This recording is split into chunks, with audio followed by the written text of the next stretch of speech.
There's an old proverb that says, "He who fails to plan, plans to fail." In this lesson, we'll think about and go over the largest of the process groups, the planning process group.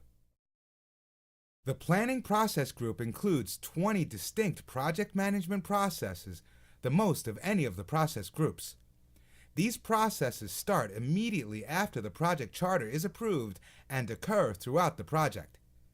The main output of the planning process is the project management plan, and it'll include the project documents, the different strategies that will be used, and the baselines that many of the processes will be compared against.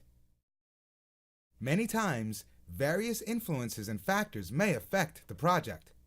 When this happens, the plan and the processes within the planning group may have to be revisited and additional planning may be required. In project management, this is called progressive elaboration, which means that planning for a project is always an ongoing activity.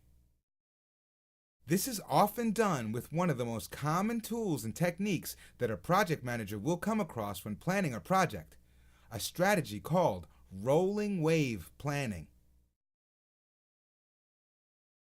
The reason for using rolling wave planning is because sometimes it's not possible to predict all the future activities in a project with any kind of detail, especially over the entire period of the project. Rolling wave planning is done in waves or stages, with the activities in the near term planned in detail, while the activities that will occur later on in the project are left for a more detailed planning later on as the project progresses.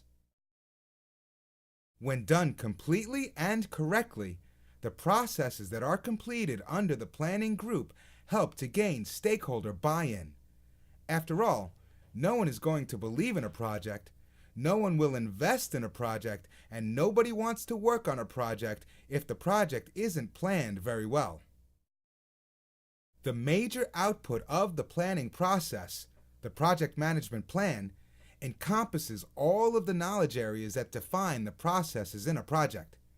These knowledge areas include the integration of the process groups, the scope of the project, the duration of the project, the costs, quality, communications, human resources, risks, procurements, and stakeholder management. You may want to make a mental note of these knowledge areas because they're part of the project management framework. But not to worry, we'll cover each of these knowledge areas in the upcoming lessons.